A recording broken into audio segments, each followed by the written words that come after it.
Bonjour et ravi de vous retrouver pour ce nouveau face-à-face. Et cette semaine, je reçois Nidal Rezg, qui est le directeur de l'unité de formation et de recherche en mathématiques, informatique et mécanique de l'Université de Lorraine. Bonjour. Bonjour. Alors, cette unité de formation et de recherche basée à Metz, au Technopole, c'est 1400 étudiants, 120 enseignants et chercheurs, et au total 252 personnes quand on compte aussi le personnel technique. Alors, pour un néophyte comme moi, qu'est-ce qu'on y enseigne et à quel métier formez-vous les étudiants? Oui, donc l'UFR mathématiques et mécanique, elle forme des jeunes dans les domaines des mathématiques, de l'informatique, de la mécanique. Donc ça part de la licence jusqu'au master, jusqu'au doctorat aussi. Donc pour avoir des thèses de doctorat et pour enseigner à l'université par la suite. Aussi on forme des professeurs de lycée, professeurs qui vont enseigner les maths, l'informatique, et on forme bien sûr des jeunes qui sont destinés au marché de l'emploi, l'équivalent des ingénieurs. Puisque c'est les masters en M2, en informatique, en génie industriel, en génie civil et en mécanique. Et au-delà des métiers de l'enseignement, quels autres métiers font les étudiants qui sortent de votre unité? Par exemple, les étudiants qui sortent en génie mécanique, c'est des ingénieurs, c'est l'équivalent des ingénieurs qui sont dans les différents grands groupes industriels, PSA, ArcelorMittal. Aussi, on forme beaucoup d'informaticiens, c'est l'équivalent du métier d'ingénieur, mais via le master. Et aussi, ils retrouvent leur chemin et leur emploi au niveau des grandes sociétés qui sont en informatique et les services autour des prestations de services autour de l'informatique et puis les systèmes d'information. Beaucoup on est ouvert sur le transfrontalier, sur le Luxembourg, l'Allemagne et la Belgique, et on forme ces jeunes-là qui arrivent à se trouver un emploi à ces régions-là. Il y a, je suppose, c'est des secteurs où on embauche énormément. Il y a beaucoup de demandes d'ingénieurs de cette nature-là sur ces métiers-là. Actuellement, il y a beaucoup de demandes sur l'aspect numérique. Ouais. Donc tout ce qui est informatique, tout ce qui est numérisation, mais c'est pas de la numérisation des documents qu'on fait du scanner, c'est vraiment du métier du numérique actuellement, des outils de numérique. Tout ce qui traite des réseaux sociaux, tous ces aspects-là, parce que le numérique est devenu quelque chose d'important. Et ces emplois-là, c'est pour ça, ils sont vraiment, c'est l'avenir. Et on a une grosse demande pour transformer nos outils de formation afin de produire des jeunes dans ces secteurs-là. Donc quelqu'un qui rentre dans votre unité diplôme en poche, il est quasiment sûr de trouver du travail. Nous, on a un taux d'insertion important dans les 6 mois. Tous, ils sont presque insérés. Et quelle différence il peut y avoir entre votre unité de formation et de recherche et une autre école d'ingénieurs comme l'ENIM, par exemple? Par exemple, ça, c'est une question qui est intéressante parce que ça, c'est le modèle français. Le modèle français est simple. On a le diplôme d'ingénieur, qui est via les écoles d'ingénieurs. On a les formations, tout ce qui est master, licence, qui est via ce qu'on appelle les facs, les facs de sciences, ainsi de suite. Nous, ce qui concerne l'UFR-MIM, c'est une fac de sciences et technologies. Et donc, au lieu de donner un diplôme d'ingénieur, on donne le master. C'est l'équivalent d'un diplôme d'ingénieur. Mais on n'est pas reconnu par la commission des titres des ingénieurs. D'accord. Et donc là, il y a la diversité de ces diplômes-là sur l'échelle française qui vraiment crée, après on va dire de la richesse, parfois aussi crée de la concurrence. Ce qu'il faut faire, par exemple, si on regarde ce que fait par exemple aux États-Unis ou au Canada où j'ai passé mon temps, c'est des bachelors en ingénierie. C'est tout le monde, il a le bachelor, c'est tout le monde, il a un diplôme, l'équivalent de diplôme d'ingénieur. Donc on ne fait pas la distinction. Si c'est un diplôme d'ingénieur ou un master qui est sorti d'une fac ou d'une école d'ingénieur. Alors vous avez un parcours peu ordinaire, puisque vous êtes né en Tunisie, où vous avez débuté votre parcours universitaire avant de rejoindre l'Institut national des sciences appliquées à Lyon. Diplôme en poche, vous êtes ensuite devenu enseignant dans une école d'ingénieurs au Canada. Alors après ce passage dans les grands froids canadiens, vous êtes installé à Metz. Qu'est-ce que ce parcours international et multiculturel vous a apporté ? De toutes les façons, moi, je suis quelqu'un qui aimerait bien tout le temps changer, tout le temps évoluer et découvrir les choses. Donc, je suis parti de la Tunisie après que j'ai fait l'École nationale d'ingénieurs de Tunis. À ce moment-là, c'était des meilleures écoles tunisiennes publiques. J'ai intégré l'INSA de Lyon pour continuer aussi les diplômes d'ingénieur et j'ai fait tout ce qui est relatif au 3e cycle pour avoir le doctorat. Et puis tout de suite après, je suis parti au Canada parce que j'ai fait un entretien, c'était la première fois, c'était par visioconférence. Et je suis arrivé à Moncton, une région qui est à l'est du Canada, où on trouvait des Anglais et puis des Français. C'est les Acadiens qui sont partis de Poitiers. Donc je travaillais avec eux pendant 2 ans. Et ce parcours m'a permis d'avoir une culture, de consolider tout ce que j'ai fait. Et puis ça m'a permis de monter des projets. Et puis par la suite, j'ai été recontacté par des gens qui étaient à l'ENRIA ici à Metz et puis l'université de Metz à ce moment-là. Parce qu'ils sont passés par le Canada, donc ils voulaient recruter. Donc je voulais revenir. Parce que après 2 ans, ça sera mieux de changer autre chose. C'est de mon habitude. Je reste pas dans le même paysage, toujours la même chose, donc j'aimerais bien toujours changer. Alors, on reproche parfois au milieu universitaire français d'être un petit peu en vase clos et de ne pas être suffisamment ouvert sur le monde, ou en tout cas autant que ça le nécessite aujourd'hui. Est-ce que vous partagez ce point de vue ? Je partage dans les petites universités, les universités qui sont en province, mais si on prend par exemple les grandes agglomérations ou Paris, Lyon, Bordeaux, le monde universitaire il est ouvert parce qu'il y a beaucoup d'échanges avec l'international et les gens veulent changer les choses et puis on essaie de travailler ensemble pour améliorer les choses. Dans les universités comme à Metz, où c'est des petites universités où les gens ont fait leur école primaire à Metz, ils ont fait le collège à Metz, ils ont fait l'université de Metz, ils sont recrutés à Metz et on continue pareil à rester dans le même cercle. Donc ce que je les appelle ici un peu les gens qui ont vécu autour du périmètre qui ne dépassera pas la banlieue Messine, autour de Borny, Montigny, Wapi, ce que je dis dans certains discours. Mais il y a d'autres personnes qui sont allées à l'international, qui essaient de faire des choses. Mais dans les petites universités, on trouve ça. Dans les petites villes, on trouve ce genre que les gens sont enfermés entre eux. Et tout changement, ça crée des problèmes. Alors, est-ce que justement l'Université de Lorraine, parce que ça n'aura échappé à personne, nous sommes dans une région transfrontalière, est-elle suffisamment ouverte vers l'extérieur, en particulier tournée vers l'Allemagne ? Pour moi, c'est l'Université de Lorraine, par le moment, quand on a fait fusionner les 4 universités, c'est une chance pour Metz pour évoluer pour les choses. Et puis moi, au début, j'étais contre l'Université de Lorraine, mais après, une fois que je suis là-dedans, je joue l'Université de Lorraine parce que je savais qu'il fallait jouer avec eux. Il faut s'ouvrir sur l'extérieur, sur le transfrontalier. Et puis, c'est une chance pour Metz et pour mon UFR aussi, mon faculté, d'évoluer dans des programmes plus importants, étant donné la force de frappe qu'a l'Université de Lorraine, avec 60 000 étudiants, on va dire, avec 7 000 employés. Et puis, on a un président quand même qui essaye de travailler pour l'intérêt de la communauté, que ce soit à Metz ou que ce soit à Nancy. C'est une bonne chose pour nous. Alors, est-ce que vous accueillez beaucoup d'étudiants étrangers dans votre unité ? On accueille beaucoup d'étudiants et puis on arrive à plus de 45% d'étudiants sur les 1400, on a plus de 45% d'étudiants étrangers. Alors, ceux qui ont tiré le portrait de vous dans la presse disent que vous êtes un scientifique et aussi un philosophe. Qu'est-ce que ça veut dire pour vous ? Est-ce que la science doit d'abord être au service des hommes ? Est-ce qu'il est nécessaire d'avoir une vraie dose d'éthique dans les sciences ? Et est-ce que tout est permis ? Bon, moi, dans ce contexte-là, la science doit être au-dessus de tout ça, mais elle doit réguler d'avoir certaines éthiques. Mais quand on fait de la science, quand on développe des modèles, il ne faut pas mettre des limites. D'accord. Mais le problème, c'est qu'une fois qu'elle est sur le terrain, il y a des gens qui sont intelligents aussi à détourner les modèles pour faire autre chose que ça. Et c'est là il faut que l'éthique encadre ce genre de comportement.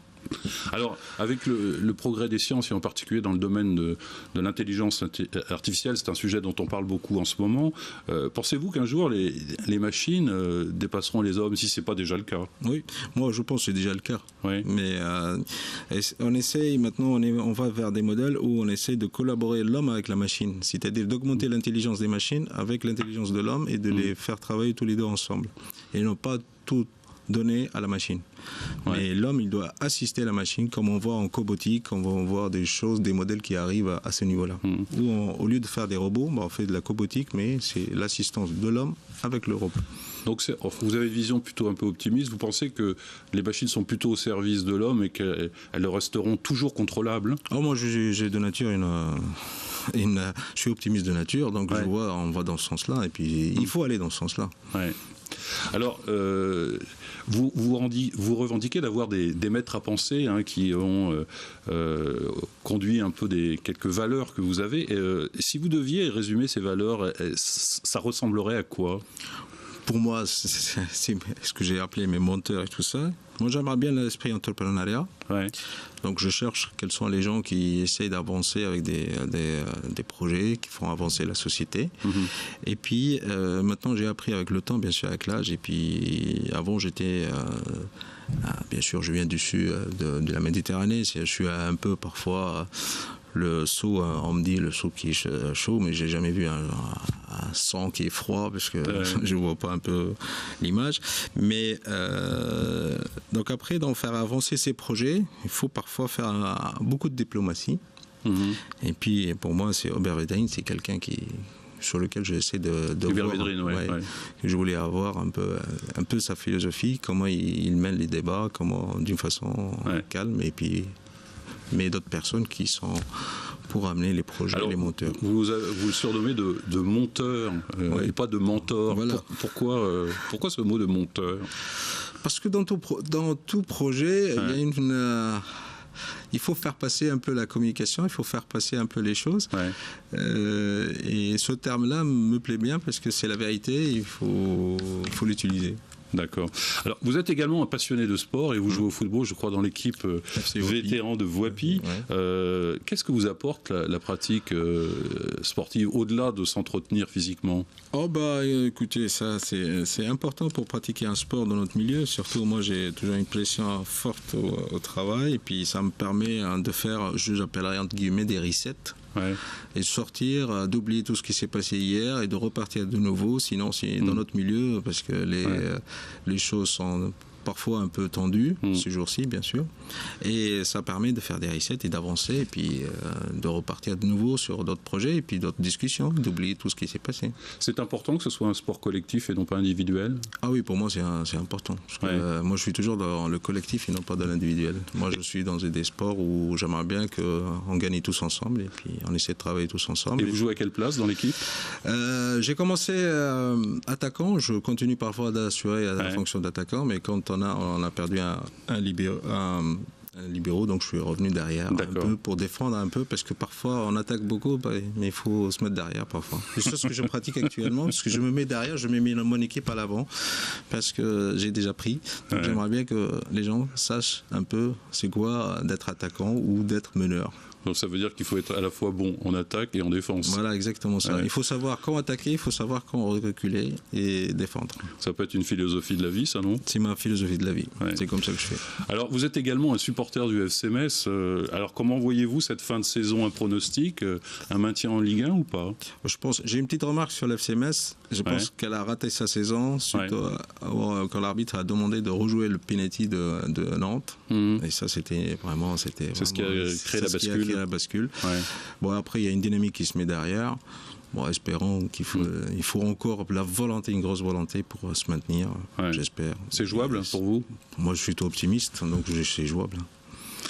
Alors, vous êtes un fils d'immigrés, on en parlait tout à l'heure, plutôt du bon côté, celle qui a réussi. Et quand on parle des quartiers et de la difficulté d'intégration de certains enfants d'émigrés, quel regard portez-vous sur cette jeunesse ?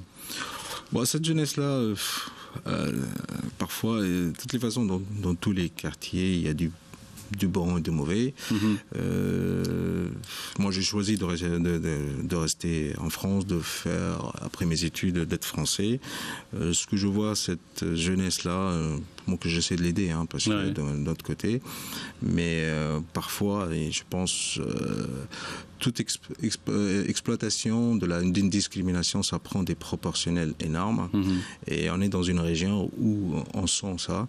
Et cette jeunesse-là, peut-être qu'il faut l'accompagner avec des projets d'insertion, de formation, et essayer de convaincre que c'est pas à cause que vous êtes immigré, que vous êtes de père ou de mère du Maghreb, que vous n'avez pas votre place. Mais il faut fabriquer votre place. Il faut travailler plus que les autres, ça c'est sûr. Mais il ne faut pas attendre qu'on vous apporte la solution. Et nous, les enseignants ou les cadres, on va dire, il faut qu'on apporte des solutions à ces gens-là. Alors, vous avez trouvé pour certains de ces jeunes un surnom qui est lié à l'univers de l'automobile. Est-ce que vous pouvez nous en dire un peu plus? En fait, moi, quand je parlais... Les BMW, c'est ça? Oui, les BMW, mais c'était plutôt vis-à-vis de les gens qui raisonnent toujours en milieu clos, comme tout à l'heure. Ça, c'est les gens qui n'ont pas dépassé les frontières de Borny, Montigny-Boissy. Ce que je les appelle BMW. D'où l'acronyme BMW. Oui, d'accord. Mais j'aime bien beaucoup BMW. Il y a une chose, il faut pas que... Et ces jeunes-là, il faut les valoriser, parce que comme s'ils viennent de ces quartiers-là, ils ont beaucoup de potentiel. Et il faut les aider juste et leur donner les conditions. C'est des BMW, des immigrés, et qui peuvent apporter à la France, et ça sera une insertion qui est positive, qui apportera plus des choses. Ouais. Donc ça veut dire un moteur puissant. Un moteur puissant, voilà. C'est des V6, des V8, des V12. Voilà. Certains observateurs voient aussi dans ces quartiers-là le creuset d'une créativité et peut-être aussi d'une hargne de s'en sortir importante. Est-ce que vous pensez que aussi, quelque part, l'avenir de la France passe aussi par ces banlieues? Moi, je pense que maintenant, il faut regarder ces quartiers-là comme pas des ghettos, mais il faut leur trouver des solutions. Il faut les accompagner parce qu'il y a beaucoup de jeunes, avec tout ce que j'ai dit, le numérique, tout ça, on peut trouver des jeunes qui peuvent être utiles au monde de demain, dans le cadre de l'industrie du futur, de la renaissance de l'industrie. Et ces gens-là, c'est vraiment un atout pour les aider à développer des choses. Alors, en France, où on fait de l'auto-bashing une sorte de sport national, le monde de l'éducation et de l'enseignement n'est pas non plus exempt de ces critiques-là. Qu'est-ce qui ne marche pas? Qu'est-ce qui pourrait être amélioré dans notre pays, et en particulier dans l'enseignement supérieur? Vous voyez actuellement, on parle de l'industrie du futur. On parle de... l'industrie 4.0, on parle de choses. Et puis, dans le monde universitaire, il faut quand même qu'on arrive à changer un peu nos méthodes de formation, de changer un peu les modèles, d'essayer de ne pas rentrer dans les choses dans le même cadre, mais d'évoluer vers d'autres modèles qui peuvent créer de la valeur, tout en apportant des solutions au taux d'échec. On a beaucoup de taux d'échec en première année. Et il faut que les collègues se remettent en cause, comme les industries actuellement se remettent en cause, avec l'industrie du futur et tout ça.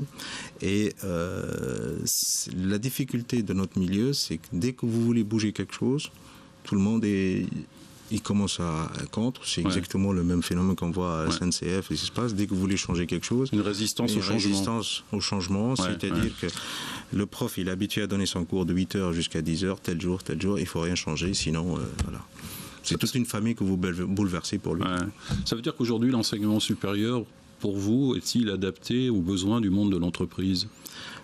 Dans certaines formations, oui, mais il faut, moi je vais dire, je peux donner un pourcentage, je pense qu'on est adapté à autour de 45%, les 55%, pas plus que ça, parce qu'il faut qu'on améliore les 55% avec de nouveaux modèles pour vraiment satisfaire et être en adéquation avec le marché de l'emploi, et surtout avec l'industrie du futur et l'adéquation avec ce qu'on forme, qu'est-ce qu'on sort, et qu'est-ce qu'on fait, qu'est-ce qu'on embauche à la fin. Mais ça veut dire qu'il y a des collaborations plus étroites entre le monde industriel et l'entreprise et l'université, c'est pas tout à fait le cas alors. Ah oui, bien sûr, moi je pense que tout programme de formation, il doit être discuté avec des partenaires industriels. C'est pas dans le cadre d'un partenaire social, c'est vraiment avec le partenaire, comme ça se fait aux États-Unis ou au Canada, on forme dans des métiers où il y a de l'emploi pour l'avenir. Et c'est le défi que nos collègues universitaires ils doivent se remettre en cause pour vraiment faire une adéquation totale entre la formation et le marché de l'emploi. Et est-ce que l'université et d'une manière générale l'enseignement supérieur en France forme-t-il assez d'ingénieurs ? Selon ce que je peux dire moi personnellement, c'est on ne me forme pas assez d'ingénieurs. Ce qui est confirmé par la conférence des grandes écoles qui demande en 2007 aux candidats à la présidentielle, aux différents candidats, comment changer les méthodes pour former plus d'ingénieurs. Il nous manque 15 000 ingénieurs par année. 15 000 ingénieurs par année. Et on essaie de trouver des solutions pour former des ingénieurs. En fait, aussi, il faut savoir que ces ingénieurs-là, c'est comment on attire les jeunes à aller dans les formations ingénieurs. Ça, c'est le plus important. Il y a de la sélection, mais quand vous avez fait de la sélection, il faut attirer le plus Pour à la fin, vous tirez. Donc on en manque 15 000 et combien sont formés chaque année en France à peu près? À peu près, on est autour de 35 000. 35 000. Ah oui, d'accord, donc c'est une proportion importante qui manque. Qui veulent qu'on va aller sur 50 000.